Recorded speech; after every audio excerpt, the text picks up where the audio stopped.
My landlord lets me pay my rent in socks. Yes, my landlord is a creep. This much is obvious, but that doesn't mean I'm not above using his lustful impulses to my advantage.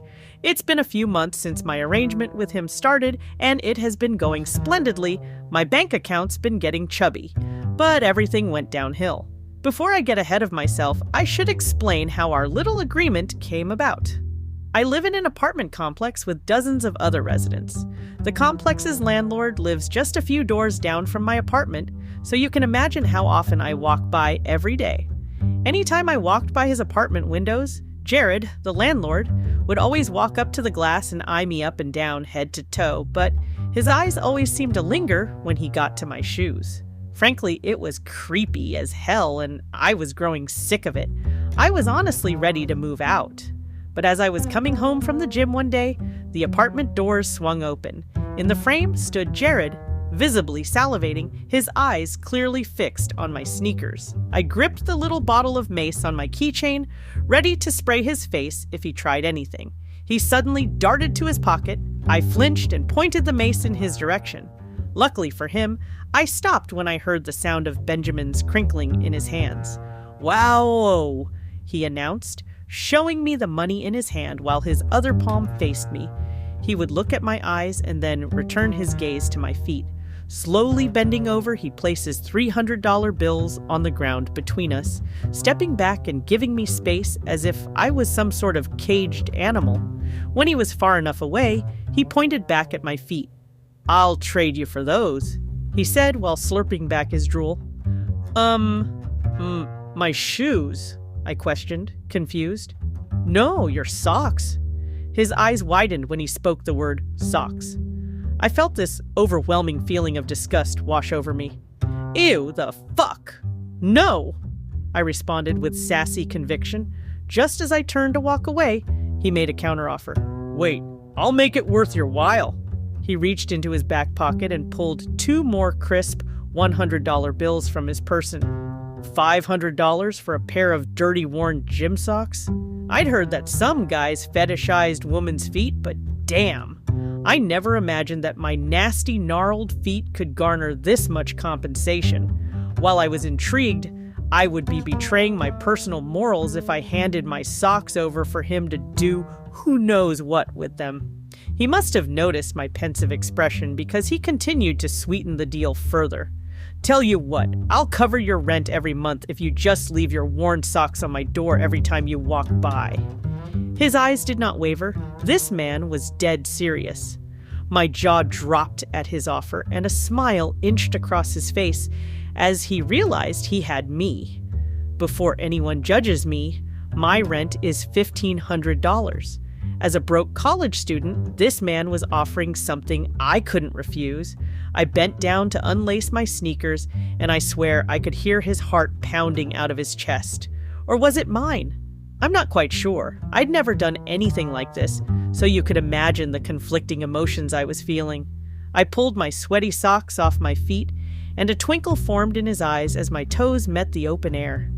His lust-filled stare caused me to scrunch my toes away, pressing my toenails against the hot midday concrete. I tossed my moist, balled-up socks into his hands. He picked up the money and handed it over to me. I was slightly confused. He said he'd cover my rent, but was also handing me the $500. My face must have screamed confusion because he clarified, "Think of this as a tip." I was shocked. When I didn't take the money, he laid it back on the ground and slowly stepped back into the apartment door, shutting it closed. I hesitantly picked the cash off the ground.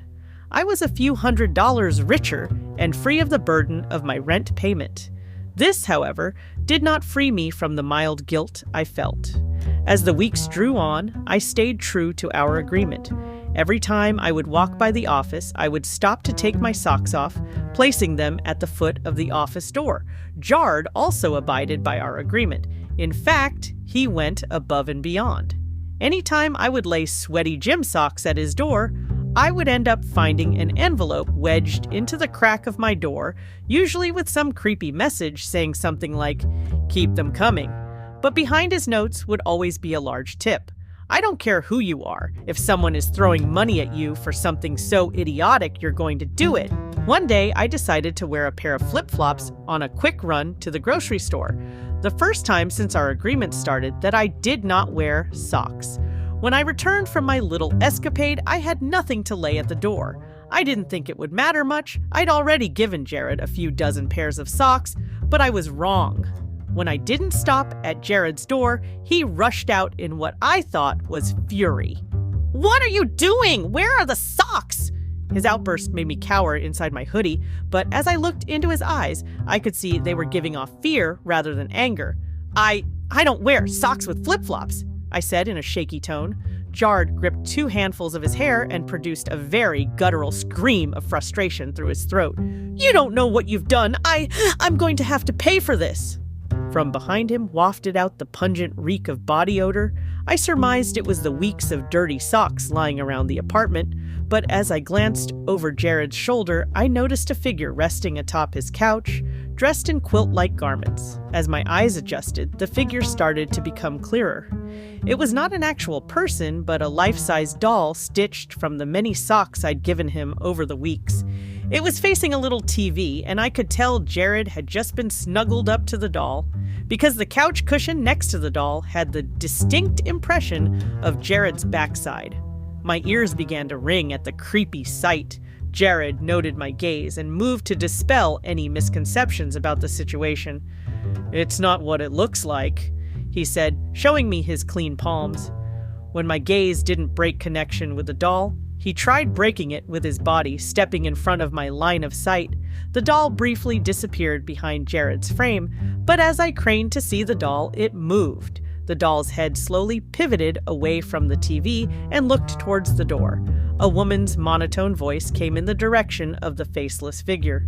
"Honey, did she bring some more?" My senses were overloaded. I instantly went into flight mode and darted off towards my apartment. As I ran away, I heard Jerred pleading for mercy. "No, please, honey, I'll make it up to you," he begged. But as the door creaked closed, I heard several loud bangs and Jerred's anguished screams. For the next week, I was too scared to walk by Jerred's door.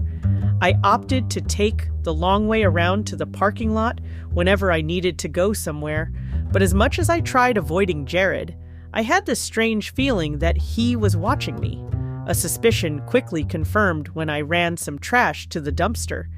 As I tossed the garbage bags in the container, I had a feeling that someone was staring at me from around the far end of the apartment's walls. I don't know what got into me, but as I walked around the opposite end of the apartment's size, I pressed my body against the masonry, waiting for whoever was spying on me to step out into the open, as if I already didn't know. Jerred scurried out of the shadows and made his way over to the dumpster. He didn't hesitate to jump in, tossing out the garbage bags I had just disposed of. When they rested on the pavement, he ripped them open, presumably looking for old socks. I, however, knew that he wouldn't find any. He already had all of my old, worn-out socks. I won't be tossing out any old pair for some time. But as Jerred pulled out the contents of my bathroom's disposables, I saw his eyes gleam with excitement. He had found my toenail clippings. My skin crawled when he pressed them against his face, caressing them as if they were a godsend. I couldn't hold back my gasp, and he cocked his head in my direction. When his face met mine, I saw his left eye was swollen and bruised. Now I knew what punishment had befallen him when I had no socks to give him a week prior. His eyes widened with surprise, and I made a run for it. "Wait, stop! You don't understand. If I don't get her your socks, she's going to kill us both." I paid no mind to his begging. When I reached my apartment, I slammed the door shut. Jerred grunted in frustration from outside my window when he finally caught up. Through the muffled tone of the door, his voice slithered into my place. "If we don't give her what she wants, she'll come for you next. It may already be too late for me. Just give her what she wants." His voice signaled genuine doom. He started walking away, his steps echoing in my head. I've been cowering in my apartment since yesterday. I've packed a bag and was ready to make my escape early this morning, but when I opened the door and looked down the corridor towards Jerred's door, a familiar quilted stare met my face. I barricaded myself in my apartment. I am pretty sure Jerred is dead, and if I don't give this thing what it wants, I think I'm next.